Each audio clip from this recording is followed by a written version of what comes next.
بسم الله الرحمن الرحيم. الرحمن علم القرآن، خلق الإنسان علمه البيان. الشمس والقمر بحسبان، والنجم والشجر يسجدان، والسماء رفعها ووضع الميزان ألا تطغوا في الميزان، وأقيموا الوزن بالقسط ولا تخسروا الميزان. والأرض وضعها للأنام، فيها فاكهة والنخل ذات الأكمام، والحب ذو العصف والريحان. فبأي آلاء ربكما تكذبان؟ خلق الإنسان من صلصال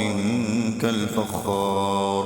وخلق الجان من مارج من نار.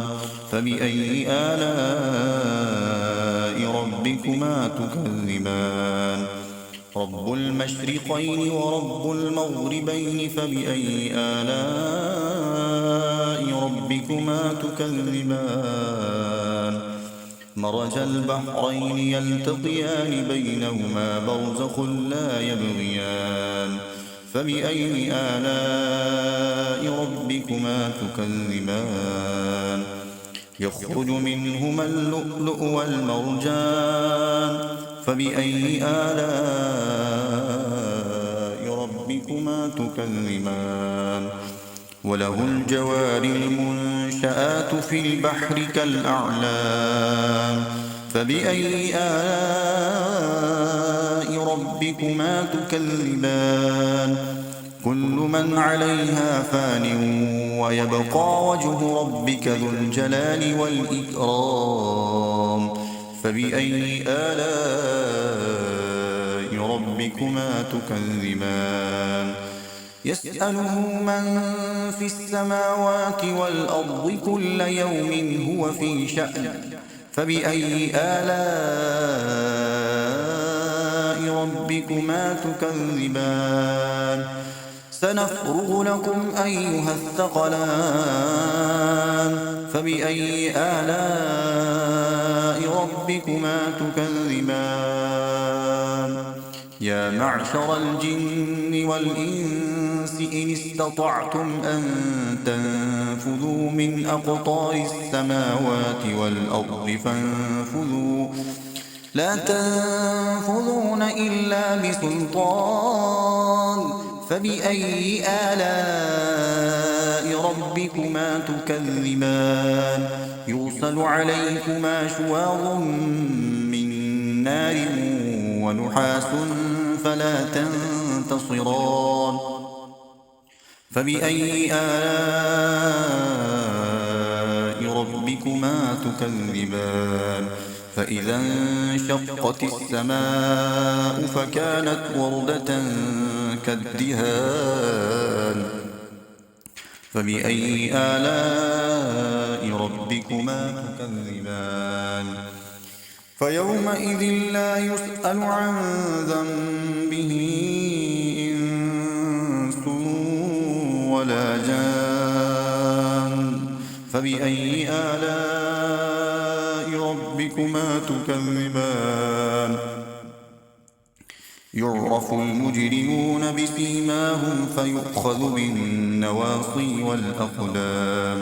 فبأي آلاء ربكما تكذبان؟ هذه جهنم التي يكذب بها المجرمون، يطوفون بينها وبين حميم آن. فبأي آلاء ربكما تكذبان؟ ولمن خاف مقام ربه جنتان. فبأي آلاء ربكما تكذبان؟ ذواتا أفنان فبأي آلاء ربكما تكذبان فيهما عينان تجريان فبأي آلاء ربكما تكذبان فيهما من كل فاكهة زوجان فبأي آلاء ربكما تكذبان متكئين على فرش بطائنها من استبرق وجنى الجنتين دان فبأي آلاء ربكما تكذبان فيهن قاصرات الطرف لم يطمثهن إنس قبلهم ولا جان فبأي آلاء ربكما تكذبان كأنهن الياقوت والمرجان فبأي آلاء ربكما تكذبان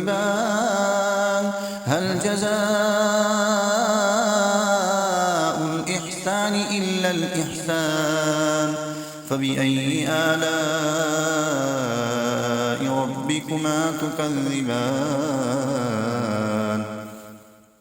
ومن دونهما جنتان فبأي آلاء ربكما تكذبان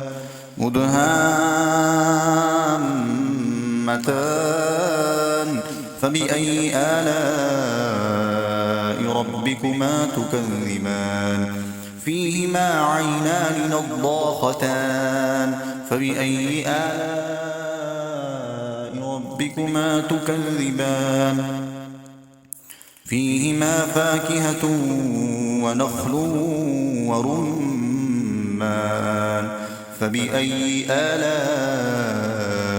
ربكما تكذبان فيهن خيرات حسان فبأي آلاء ربكما تكذبان حور مقصورات في الخيام فبأي آلاء ربكما تكذبان لم يطمثهن إنس قبلهم ولا جان فبأي آلاء ربكما تكذبان متكئين على رفرف خضر وعبقري حسان فبأي آلاء ربكما تكذبان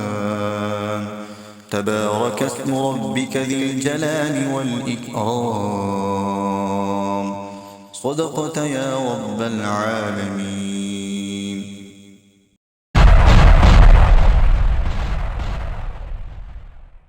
بسم الله الرحمن الرحيم. ياسين والقرآن الحكيم إنك لمن المرسلين على صراط مستقيم تنزيل العزيز الرحيم لتنذر قوما ما أنذر آباؤهم فهم غافلون لقد حق القول على أكثرهم فهم لا يؤمنون إنا جعلنا في أعناقهم أغلالا فهي إلى الأذقان فهم مقمحون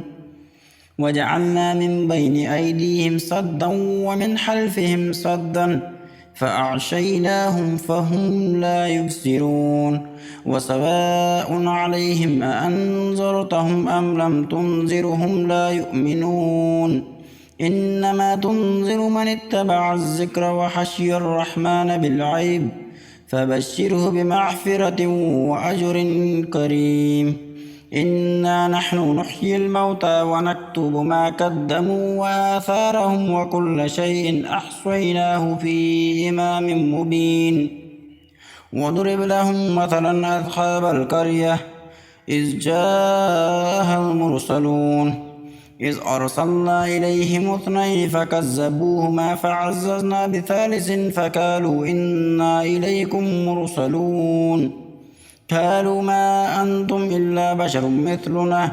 وما أنزل الرحمن من شيء إن أنتم إلا تكذبون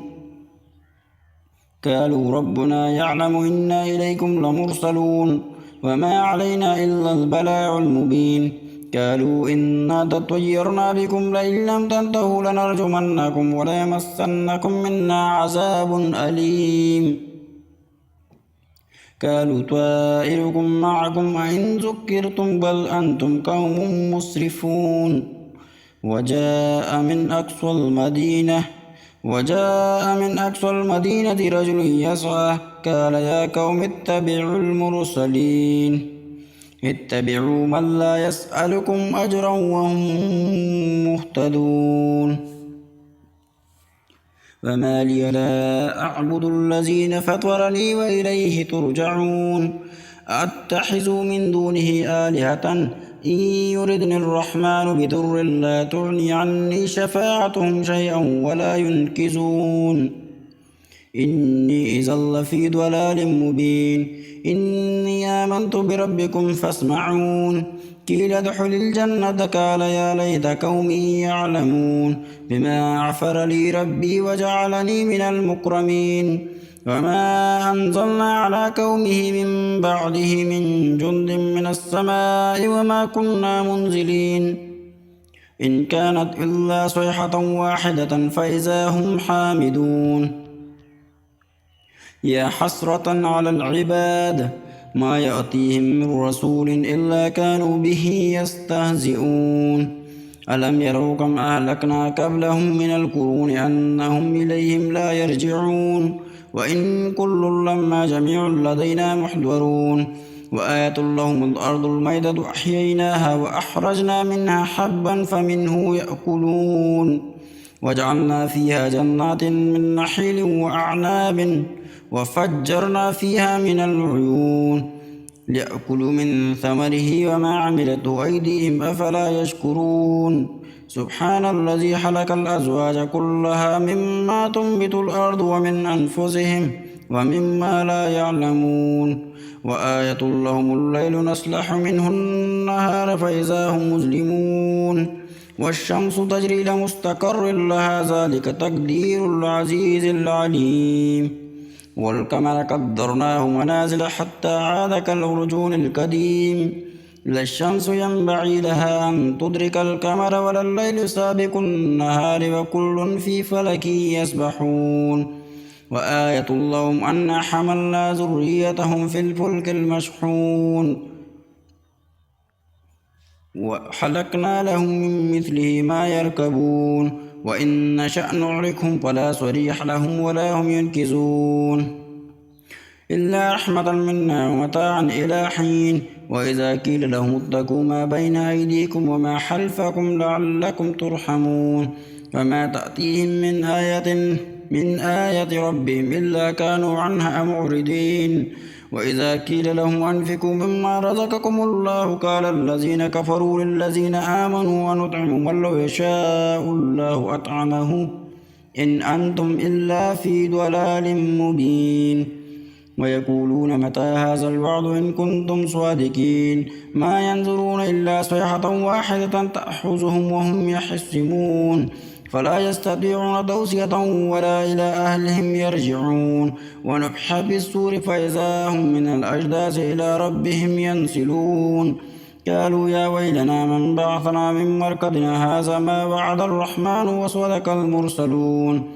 إن كانت إلا صيحة واحدة فإذا هم جميع لدينا محضرون فاليوم لا تظلم نفس شيئا ولا تجزون إلا ما كنتم تعملون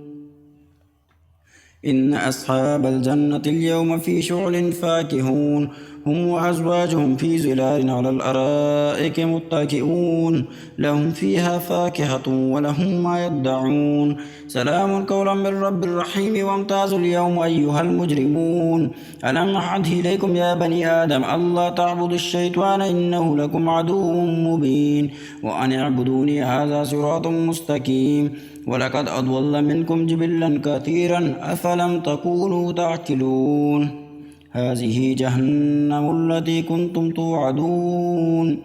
اصلوها اليوم بما كنتم تكفرون اليوم نختم على أفواههم وتكلمنا أيديهم وتشهد أرجلهم بما كانوا يكسبون ولو نشاء لطمسنا على أعينهم فاستبقوا الصراط فأنى يبصرون ولو نشاء لمسحناهم على مكانتهم فما استطاعوا مضيا ولا يرجعون ومن نعمره ننكسه في الخلق أفلا يعقلون وما علمناه الشعر وما ينبغي له إن هو إلا ذكر وقرآن مبين لينذر من كان حيا ويحق القول على الكافرين أولم يروا أنا خلقنا لهم مما عملت أيدينا أنعاما فهم لها مالكون وظللنا لهم فمنها ركوبهم ومنها يأكلون ولهم فيها منابع ومشارب أفلا يشكرون واتخذوا من دون الله آلهة لعلهم ينصرون لا يستطيعون نصرهم وهم لهم جند محضرون فلا يحزنك قولهم إنا نعلم ما يسرون وما يعلنون أولم ير الإنسان أنا أهلكناه من نطفة فإذا هو خصيم مبين وضرب لنا مثلا ونسي خلقه قال من يحيي العظام وهي رميم قل يحييها الذي أنشأها أول مرة وهو بكل شيء عليم الذي جعل لكم من الشجر الأخضر نارا فمن الأخضر نارا فإذا أنتم منه توقدون أوليس الذي خلق السماوات والأرض بقادر على أن يخلق مثلهم بلى وهو الخلاق العليم إنما أمره إذا أراد شيئا أن يقول له كن فيكون وسبحان الذي بيده ملكوت كل شيء وإليه ترجعون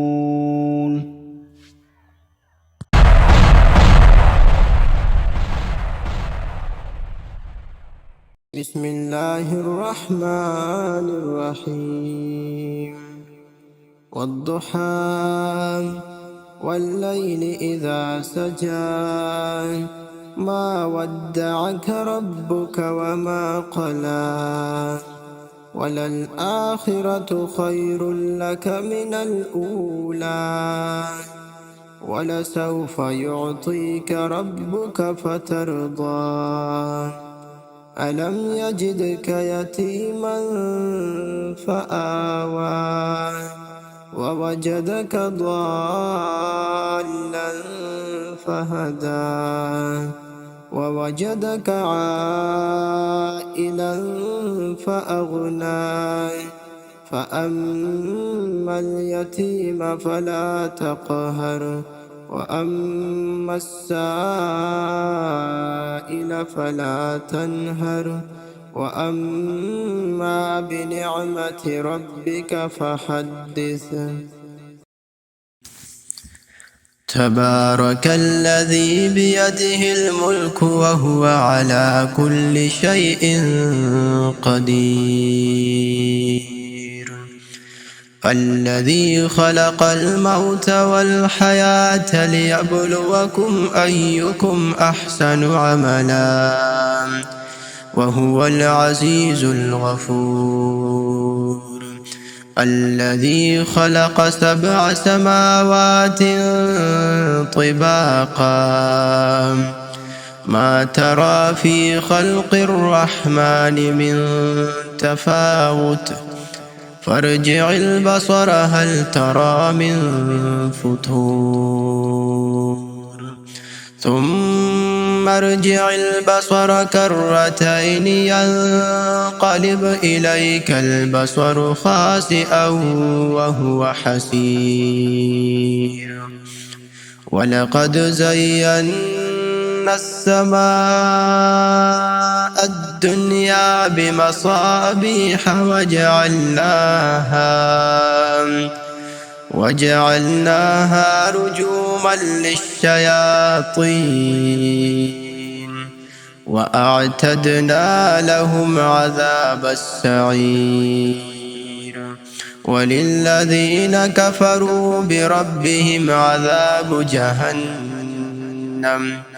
وللذين كفروا بربهم عذاب جهنم وبئس المصير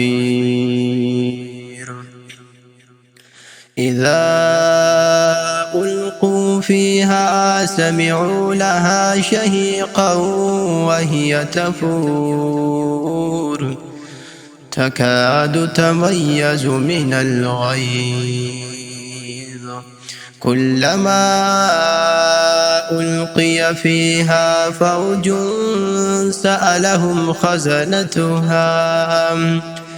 سألهم خزنتها ألم يأتكم نذير قالوا بلى قد جاءنا نذير فكذبنا وقلنا ما نزل الله من شيء إن أنتم إلا في ضلال كبير وقالوا لو كنا نسمع أو نعقل ما كنا في أصحاب السعير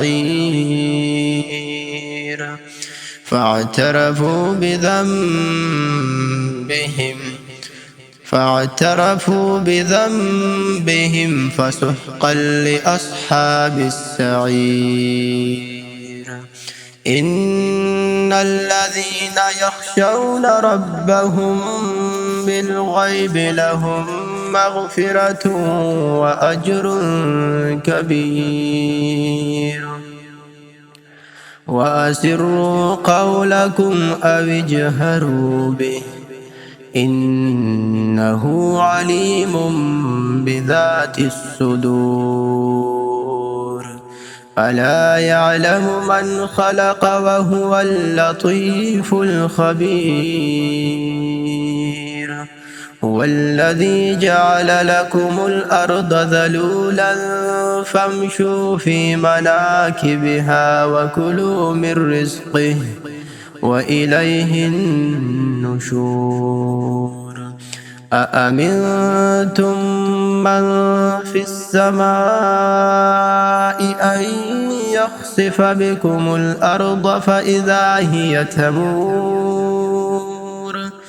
أم أمنتم من في السماء أن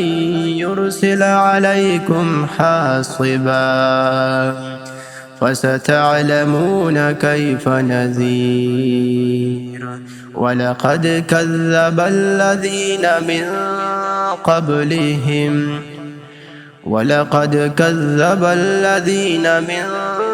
قبلهم فكيف كان نكير أولم يروا إلى الطير فوقهم صافات ويقبضن ما يمسكهن إلا الرحمن إنه بكل شيء بصير أمن هذا الذي هو جند لكم ينصركم من دون الرحمن إن الكافرون إلا في غرور أمن هذا الذي يرزقكم إن أمسك رزقه بل لجوا في عتو ونفور أفمن يمشي مكبا على وجهه أهدى أمن يمشي سويا على صراط مستقيم قل هو الذي أنشأكم وجعل لكم السمع والأبصار والأفئدة